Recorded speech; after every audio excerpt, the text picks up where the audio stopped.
This is one of my favorite parts of guest hosting. It's when I get to talk to David Drucker. He's the Dispatch's senior political writer. You can follow him at David M. Drucker, spelled just like it sounds, on the Twitter machine.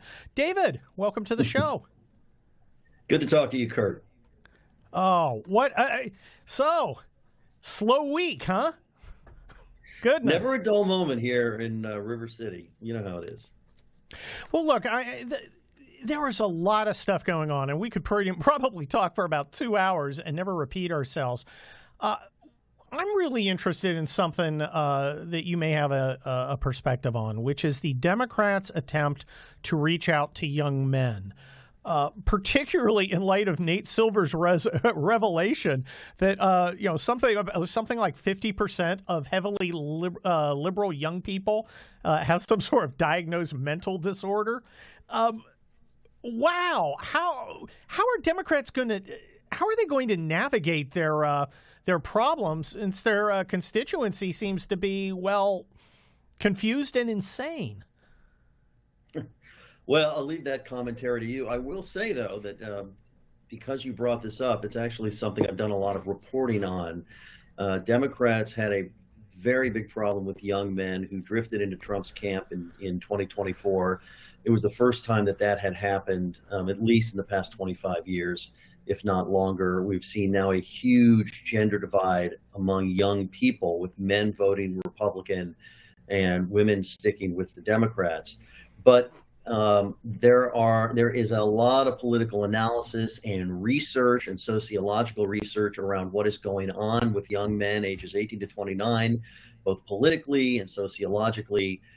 It's getting a lot of attention, and it's a problem Democrats have to solve in order to be competitive. You know, one of the things that I'll finish here, but one of the things that happens is, in your 20s, you often form political opinions that last for quite some time after your 20s, and that's the other danger for Democrats.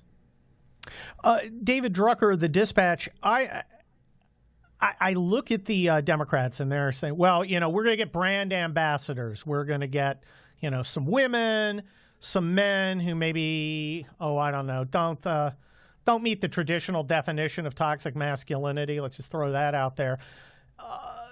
To approach men and help us with this problem. And I'm curious, is the Democrats' intent to reach out to men such that they will learn what men want and then alter their positions to appeal to men? Or is it to figure out a better way to hector and complain men into compliance? Well, I think eventually they'll get there. I say eventually, could be a year, could be 10 years, could be 15 years. Political parties that lose eventually figure out how to get things right because they get tired of losing. I think, the question is, how long is the journey going to be for Democrats? So I wouldn't be surprised to see some really misguided attempts initially. I wouldn't be surprised to see a lot of focus on, we need our own podcaster, or, it's not what we're selling, but how we're advertising it. Over time, just like I've seen Republicans do with various issues, they'll probably figure it out. I think one of the things, though, from my reporting and talking to Democratic pollsters as well as just nonpartisan analysts that have focused on this, I think the Democratic Party is going to the extent that it is focused on referring to masculinity as something that's toxic in and of itself, it's something they're going to have to move away from. This is something that's been very damaging for the left when it comes to attracting and keeping the support of young male voters. For full shows, live and on demand, it's Salem News Channel.